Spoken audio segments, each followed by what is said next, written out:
अगर आप एक एवरेज स्टूडेंट है और टॉपर स्टूडेंट्स के सीक्रेट्स जानना चाहते हैं तो चलिए समझते हैं।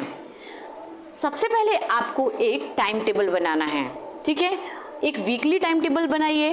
उसके बाद आपको सेल्फ स्टडी करनी है, यानी कि 5 घंटे आप रोज सेल्फ स्टडी करिए। उसे 3 स्लॉट्स में डिवाइड कर लीजिएगा। फर्स्ट स्लॉट्स जो होगा आपका साइंस होगा, सेकंड स्लॉट्स जो होगा सोशल होगा एंड थर्ड स्लॉट्स जो है आपका मैथ्स होगा।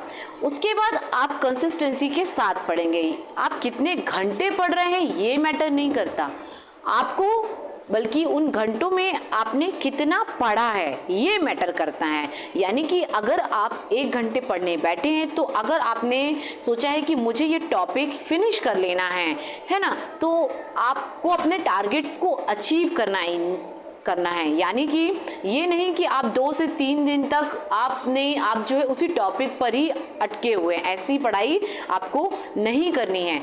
अब जब आप किसी टॉपिक को फिनिश कर चुके हैं तो आपको उस टॉपिक्स का मल्टीपल रिवीजन करना है। इससे होगा क्या बच्चों, अगर आप मल्टीपल रिवीजन करते हो तो वो चीज़ आपके ब्रेन में लॉन्ग टाइम के लिए स्टोर हो जाती है।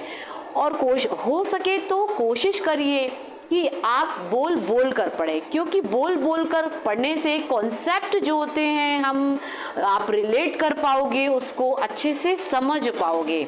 ओके। और जब आपको टाइम मिले तो आप लिखने की कोशिश करिए कि आपने जो पढ़ा है क्या आपको याद आ रहा है, क्या आप उसे लिख पा रहे हैं, ठीक है। और जो है कि आपने जो भी पढ़ा है, सपोज अब आप ग्रुप डिस्कशन में बैठिए। अपने अपने टॉपिक्स को तैयार करने के बाद आप उसका ग्रुप डिस्कशन करिए कि आप जो है कहाँ पर पॉजिटिव हैं और आप कहाँ पर नेगेटिव हैं। तो ये चीज़ आपको लॉन्ग टाइम तक जो है अच्छे से याद रहेगी।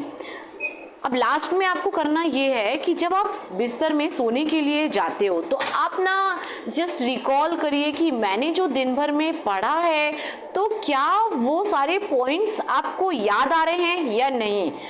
तो आप इससे समझ पाएंगे कि कौन से ऐसे पॉइंट्स हैं जो आपको याद नहीं आ रहे हैं और क्या आपके दिमाग में हैं। तो ये यहाँ से क्लियर हो गया। तो जो आप भूल रहे हैं उसे फिर से दोबारा पढ़िए। इस तरीके से अगर आप पढ़ेंगे तो आप भी एक दिन अपना नाम जो है टॉपर्स की लिस्ट में शामिल कर पाएंगे। Thank you.